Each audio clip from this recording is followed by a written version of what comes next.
Hello friends, आज हम बात करेंगे कृष्ण के ऐसे 10 रहस्यों के बारे में जिनके बारे में कोई नहीं जानता या बहुत कम लोग जानते हैं। वीडियो शुरू करने से पहले दुनिया की सबसे महान पुस्तक श्रीमद् भागवत गीता के सार का मनन करेंगे, उसके बाद वीडियो शुरू करेंगे। गीता सार। क्यों व्यर्थ चिंता करते हो? क्यों किसी से डरते हो? कौन तुम्हें मार सकता है? आत्मा अमर है। आत्मा ना तो पैदा होती है ना मरती है। तुम क्या लाए थे जो तुमने खो दिया? तुमने क्या पैदा किया था जो नष्ट हो गया?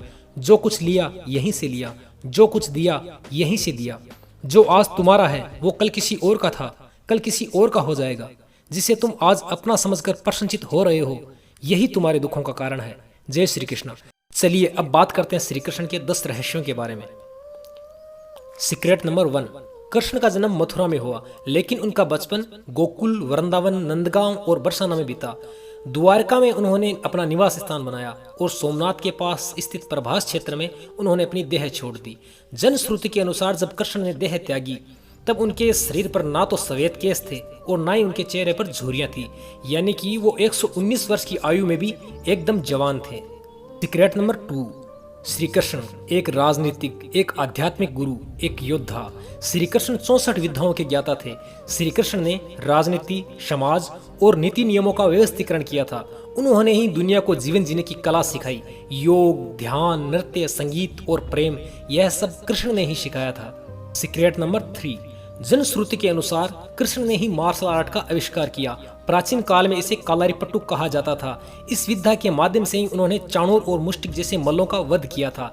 तब उनकी आयु मात्र 16 वर्ष थी। जनश्रुति के अनुसार कृष्ण ने मार्शल आर्ट का विकास ब्रिज के वनों में किया था।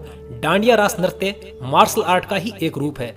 श्री कृष्ण ने इस विद्या को अपनी नारायणी सेना को सिखा रखा था। मार्शल आर्ट के कारण नारायणी सेना को उस काल की सबसे भयंकर सेना माना जाता था। कालारिपट्टू के प्रथम आचार्य श्री कृष्ण थे। इसके बाद इस विद्या को अगस्त्य मुनि ने प्रचारित किया, जो बाद में बोधि धर्म से होते हुए आधुनिक मार्शल आर्ट में विकसित हुई। Secret number 4। श्री कृष्ण सर्वश्रेष्ठ धनुर्धर थे। दूसरी ओर वे द्वंद्व युद्ध में भी माहिर थे। इसके अलावा उनके पास कई अस्त्र शस्त्र थे। उनके धनुष का नाम सारंग था, उनके खड्ग का नाम नंदक था, उनकी गदा का नाम कौमोदकी था, उनके चक्र का नाम सुदर्शन और उनके शंख का नाम पांचजन्य था, जो कि गुलाबी रंग का था। Secret number 5। जनश्रुति के अनुसार श्री कृष्ण के शरीर से मादक सुगंध निकलती थी, जो लोगों को अपनी ओर आकर्षित करती थी। माना जाता है कि श्री कृष्ण के शरीर से निकलने वाली सुगंध गोपिका चंदन और रात रानी के फूलों से मिलती जुलती थी। Secret number 6। जनश्रुति के अनुसार श्री कृष्ण का रंग काला या नीला नहीं था। उनकी त्वचा का रंग एक अलौकिक रंग था। वह न तो काला था, न नीला था, न श्यामवर्ण था।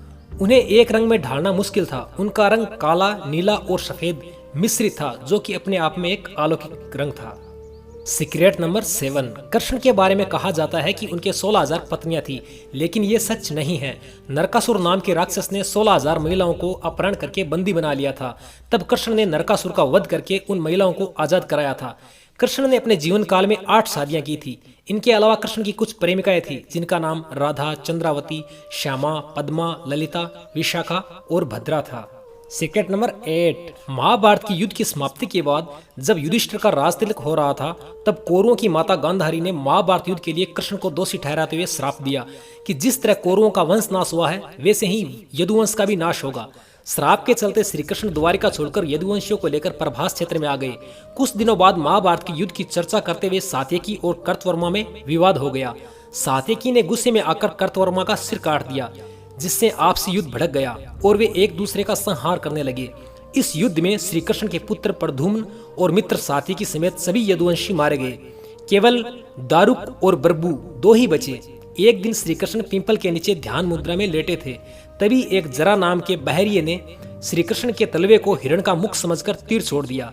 यह तीर कृष्ण के तलवे में आकर लगा। जब बहलिये को पता लगा कि श्री कृष्ण के पैर में उसने तीर मार दिया है, तो वह क्षमा याचना करने लगा। कृष्ण ने कहा, तू डर मत, तूने मेरा काम आसान किया है। बहलिये के जाने के बाद कृष्ण का साथी दारुक पहुंच गया। श्री कृष्ण ने दारुक को कहा कि द्वारका जाकर सभी को बताओ कि सारा यदुवंश नष्ट हो चुका है। सभी लोग द्वारका छोड़ दो, क्योंकि यह नगरी अब जलमग्न होने वाली है। मेरी माता पिता और सभी प्रियजन इंद्रप्रस्थ चले जाएं। जब कृष्ण के देह त्याग की सूचना उनके प्रियजनों तक पहुंची, तो देवकी, रोहिणी, वसुदेव, बलराम की पत्नियां, श्री कृष्ण की पत्नियां सभी ने प्राण त्याग दिए। उसके बाद अर्जुन ने यदुवंश के निमित्त पिंडदान और श्राद्ध संस्कार का कार्य किया। सीक्रेट नंबर 9, पौराणिक कथाओं के अनुसार कृष्ण पर तीर चलाने वाला बहेलिया त्रेता युग में बाली था। त्रेता युग में भगवान ने राम के रूप में अवतार लेकर बाली को पेड़ के पीछे से छिपकर मारा था। कृष्ण अवतार के समय भगवान ने उसी बाली को जरा नामक बहेलिया बनाकर अपने लिए वैसी मूर्ति चुनी जैसी कि उन्होंने बाली को दी थी। सीक्रेट नंबर 10, जनश्रुति के अनुसार कृष्ण की मृत्यु के बाद जब पांडवों ने उनके शरीर का दाह संस्कार किया तो कृष्ण का दिल जलता रहा। पांडवों ने इसे जल में प्रवाहित कर दिया। उस दिल ने एक लट्ठे का रूप ले लिया। राजा इंद्रधुम्न, जो कि भगवान जगन्नाथ के भक्त थे, जब उन्हें यह लठ मिला तो उन्होंने इसे जगन्नाथ की मूर्ति में स्थापित करा दिया। वर्तमान समय में जगन्नाथपुरी के जगन्नाथ मंदिर में हर 12वें साल जगन्नाथ मंदिर में जगन्नाथ, बलराम और सुभद्रा की मूर्ति को बदला जाता है, लेकिन जगन्नाथ की मूर्ति के अंदर के ब्रह्म पदार्थ को पुरानी मूर्ति से निकालकर नई मूर्ति में डाल दिया जाता है। जब ब्रह्म पदार्थ को बदला जाता है तो पूरे शहर की बिजली बंद कर दी जाती है, मंदिर के आसपास अंधेरा कर दिया जाता है और मंदिर की पूरी सुरक्षा सीआरपीएफ को सौंप दी जाती है। इन मूर्तियों को बदलने के लिए सिर्फ एक पुजारी को ही मंदिर में जाने की अनुमति है और उसके लिए पुजारी को हाथों में 10 दाने पहनाए जाते हैं। अंधेरे के बावजूद आंखों पर पट्टी बांधी जाती है ताकि पुजारी भी मूर्तियों को न देख सकें। ब्रह्म पदार्थ को लेकर यह धारणा है कि किसी ने भी इसे देख लिया तो उसकी तुरंत मृत्यु हो जाएगी। बहुत से पुजारियों का कहना है कि मूर्तियां बदलते समय ब्रह्म पदार्थ को पुरानी मूर्ति से जब नई मूर्ति में डाला जाता है तो उन्हें कुछ उछलता हुआ महसूस होता है। उन्होंने उसे कभी देखा नहीं है, लेकिन छूने पर वह खरगोश जैसा लगता है, जैसे कि कोई खरगोश उछल रहा है। तो फ्रेंड्स, ये थे भगवान श्री कृष्ण के बारे में 10 रहस्य। उम्मीद करता हूँ आपको दी गई जानकारी अच्छी लगी होगी। यदि वीडियो अच्छा लगा हो तो लाइक जरूर कीजिए। यदि आप चैनल पर नए हैं तो चैनल को सब्सक्राइब कीजिए। आज के वीडियो में इतना ही। धन्यवाद।